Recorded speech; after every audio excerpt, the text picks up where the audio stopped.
Welcome to the Lock Shop with Nielson and Hustler, powered by Coolbet Canada.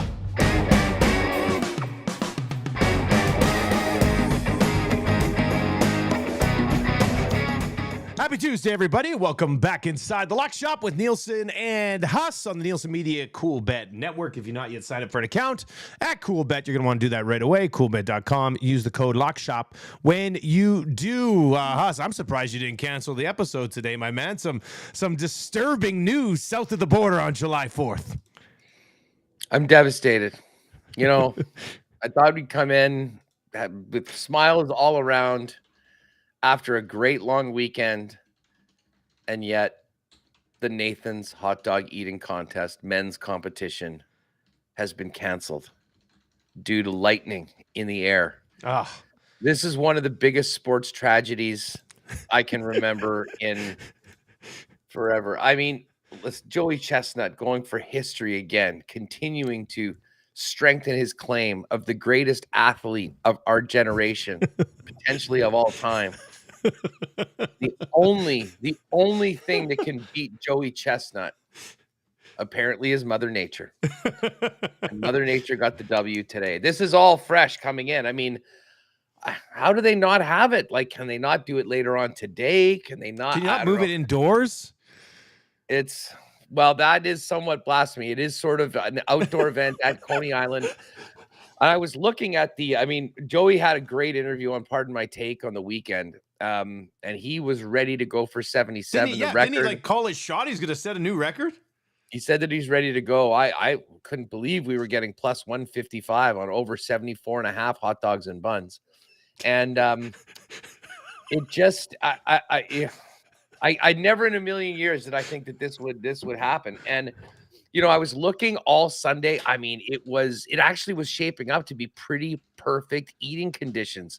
We might have seen those fast buns. But no, Mother Nature, lightning, rain in the forecast. And the crazy thing was that Miki Sudo was able to win the women's event at, I believe, 39 HDB. But, I mean, we won't get George Shea's intros, which are maybe the most electric 5 minutes of all of sports this year. Anyways, it's a sad day. It's a bad day here in the Lock Shop, but we will move on. We will take our wagers from the Nathan's hot dog eating contest and maybe throw them on the other GOAT of sports, Shohei Ohtani. We can definitely get to that. We'll get to Ohtani here in a second. Did you say the conditions were for fast buns? Is that a thing? Fast buns? Like these are fast buns? Because they asked Joey, what is the perfect conditions for you? And he said overcast, about mid 80s, 82, 83. And it sort of looked like that was going to be the case. However, when it gets really moist, the buns can get sort of extra wet, which does seem strange because they can go and toss them in. What he did say was in hotter, drier heat, often the buns will get a little stale.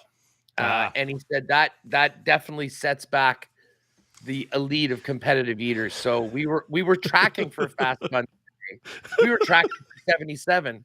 And to think that we may have to wait another 365 days before seeing Joey go for that 16th mustard belt, it's tough to take, but what can we do? We just have to keep on soldiering on, Dusty.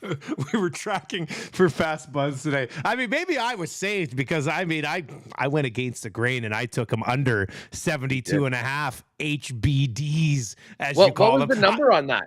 It was pretty much, I think it was like minus one. No, it was just like minus 118 or minus 110 or something.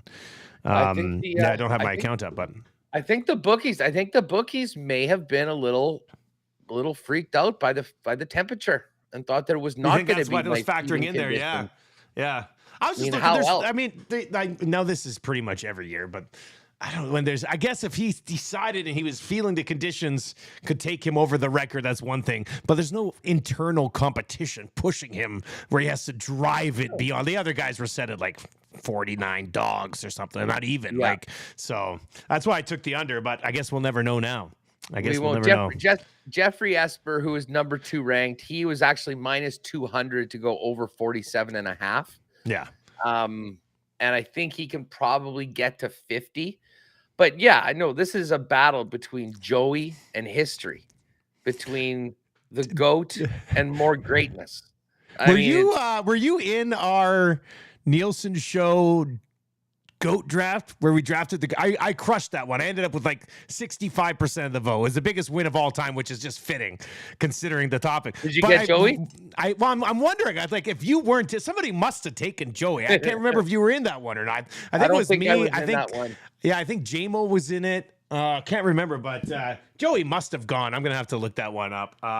So anyway, yeah, that's not happening. But what did happen over the weekend, Huss? Rickie Fowler. Pat Gregoire was on him. I was on him. He delivers the dub. It's one of those things where we say it all the time in sports. We go, oh, it's just a matter of time. It's just a matter of time. This team's going to win one. This guy's going to get one. It just really felt like that for Rickie, didn't it? Oh, it absolutely it did. But again, Rickie's had a tough time closing them out. I mean, it's not done until it's done. And not that any of us were able to watch this on TV on Sunday morning. Hello, CBS. What are you doing? I mean, Rickie had to come up nails on 18 and birdie the 18th to get in the playoff. And then it was crazy. Hadwin and Morikawa both had great drives on 18. Rickie was way right, and yet he was the one that got it close and ended up sinking that birdie to win. Listen, everyone loves Rickie Fowler. Rickie Fowler is one of the most likable athletes in any sport. He'd gone through a real rough run. In fact, at some point last year, was wondering, is this guy even like still a PGA Tour player? Yeah. So to have the season that he's had, to get this win, albeit against not a really strong field, I think Rickie's going to be on the Ryder Cup team. I think that's pretty much done now that, he got that win, considering all of his other spots. So, hey, great day for golf, great day for Fowler, and great day to everyone that had him at 14-1 in the lock shop over at Coolbet. Yeah, it was nice. We will have another golf episode tomorrow with myself, Huss, and Pat Gregoire. Be back. What do we got? John Deere? Is that what did we? Yeah, the John Deere. And if you thought the Rocket Mortgage field was a little weak, wait till you see the board for the John Deere. That being said, we've got some good opportunities for some other guys to get in the winner's circle, much like Rickie did. So, we'll dive into that, and then a full CFL episode on Thursday. A very busy week for you. Starting up on Thursday in Regina. Yeah, I had no games this past weekend because all three games were out east. This week there's 3 games in the west, and I'm doing all 3 of them. So yeah, I'll be in Regina on Thursday, Winnipeg on Friday, and then Vancouver on Sunday to wrap it up, which means I will be there for the Vernon Adams bounce back game. Huss, let's just quickly recap everything in the CFL over the weekend too. Vernon Adams Jr. 6 interceptions last night. I have him in fantasy, and I set an all-time league high. I had Keon Hatcher going at a bunch of guys. I had a nice little team there, but he still put up huge numbers. He just also threw 6 interceptions. Yes, we're all familiar with the term the pick six. Yeah. How about 6 picks? That doesn't happen very often, but he dropped a half dozen in the arms of the Argos yesterday. I'll be honest, a little surprising. I really thought BC was going to be the team, and I was 2-0. I was hoping to run the table. Yeah, 3-0. But listen, the Argos are a heck of a team right now, and I thought their offense might take a little while to sort of really gel under Chad Kelly. But the Swagmans look pretty good so far. Their defense has played well, obviously, yesterday. And listen, Vernon Adams had an off day. There's no doubt about that. But both of those teams have elevated themselves early and have shown that they are amongst the real Grey Cup contenders. And it was nice to see the Bombers get back to business. I mean, offensively, it wasn't a huge game, but they were in such total control of it all throughout the afternoon. Or I guess evening, with it starting 2 hours later because of that delay. And the Bomber defense, I think that was the big question. The Bombers defense did not have a good game against BC, but nothing really for Winnipeg worked very well against BC. But Willie Jefferson getting Jackson Jeffcoat was big back, and they looked very, very good in that game on Saturday. And that sets up a pretty interesting one that you'll be calling here in the Peg on Friday night. Yeah, I'm really looking forward to it. I get to call all 5 teams in the West this week, so a good look at all of them as well. The Edmonton Elks against the Riders on Thursday. They've gone back to Taylor Cornelius. Cornelius will start this week against the Riders. Actually, I do think he has a win in Regina in his career, and he only has 4 of them. So maybe they're going to go back to that, but it's the mess situation here at quarterback. But the CFL this season, man, we're just on a CFL conference call talking about some stuff, and I love the storylines developing in the league this year. I mean, the defending Grey Cup champs look better than they were last year. Sway Kelly looks like the guy. I think BC bounces back. I think they're a very good football team. Winnipeg's already faced some adversity earlier in the year. I don't know what the Calgary Stampeders are. The Elks look like a train wreck again. So, and the Riders are better than I expected. So, it's been a really good year in the Canadian Football League. I can't wait to set up all the games on Thursday. So watch for that Thursday episode of The Lock Shop. I'll be doing that one from Regina, the heart of the Canadian Football League. So that should be fun. Huss, kind of a quiet day, but Major League Baseball obviously gives us a bunch of things to get to. I've got one play I like tonight. It's in the Blue Jays game, but you've got a couple of Ohtani plays tonight. This dude's just better. Like, he's better than he's been. Like, it's ridiculous how good this guy is and how he's even more dangerous in both aspects of the game than he has been for the last few years. Like, I don't even know how to describe it, to be honest with you. Today, on the 4th of July, the only person that deserves to be mentioned in the same conversation with Joey Chestnut is Shohei Ohtani.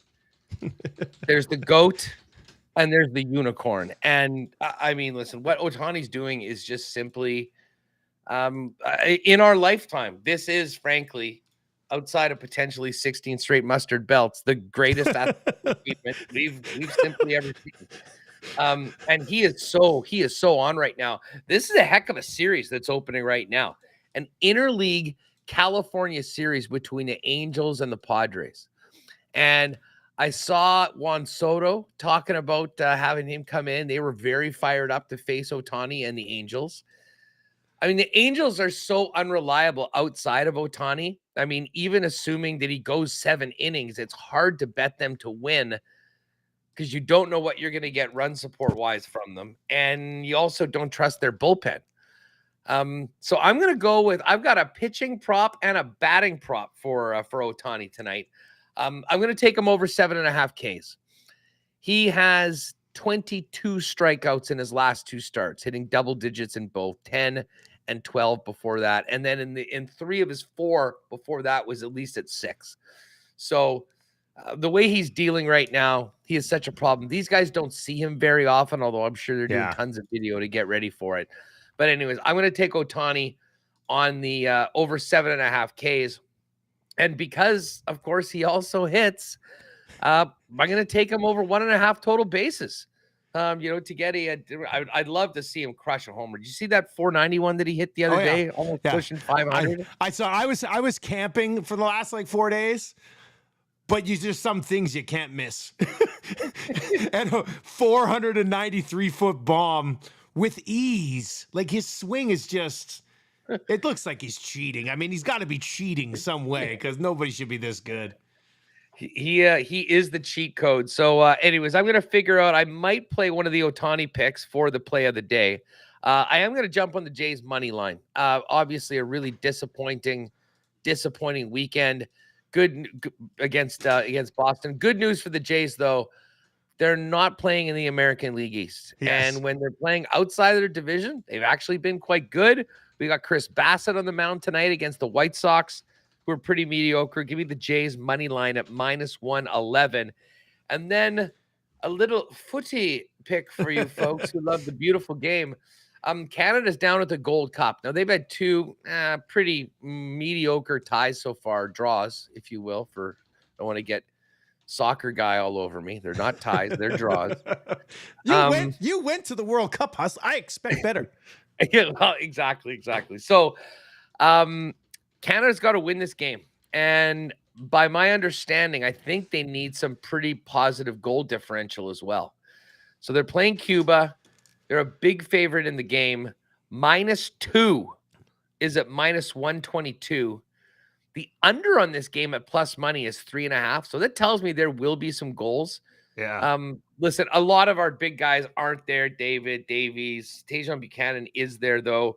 And this is going to be a good opportunity for some of the younger members of the team to actually get some significant playing time. They got to make the most of it and at least get us through to the next round. Canada -2 is at -122. I'm locking that in as well. That's a 7:30 game Winnipeg time tonight in the Gold Cup. I've just got the one play for tonight with the kind of baseball skit that we're looking at. I'm going to get in on George Springer here. Over 1.5 total bases. It's plus 100. In his last 10 games, Springer's hitting like 350. And against the starting pitcher they're facing today, he's got 2 doubles and 3 walks in his career. So he's had some success there as well. In fact, since the Jays are frustrating because guys will get hot at times, but at the same time, other guys are struggling. This is why they haven't been able to put together any sort of success, especially against teams in their own division, which is just an absolute killer so far this season. But since like mid-May, Springer's batting over 320. So he's been hitting the ball very well, probably seeing it better right now than at any other point in the season. So you can get over 1.5 total bases for Springer at plus money. Well, plus 100 tonight. So that's going to be my sort of play of the day here on the Lock Shop. And then we'll obviously prep for some big golf picks tomorrow as we try to go back to back, and another big busy week in the Canadian Football League as well on Thursday's show. Yeah, exactly. Going to be a packed couple of days because, of course, you'll be traveling Canada from city to city calling games starting on Thursday. So we'll get P. Greggy in here, try and crank out another winner in the Lock Shop and the outrights for the John Deere. And then Thursday, I guess you'll be in Regina that morning? I will be in Regina, but, of all the hotels I stay in on the road, the one in Regina has the sketchiest internet, but I think we'll be able to pull it off, buddy.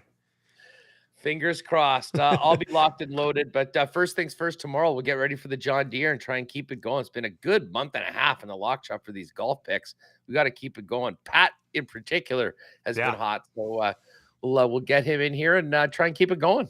All right, buddy. We'll talk to you tomorrow, man. Take care.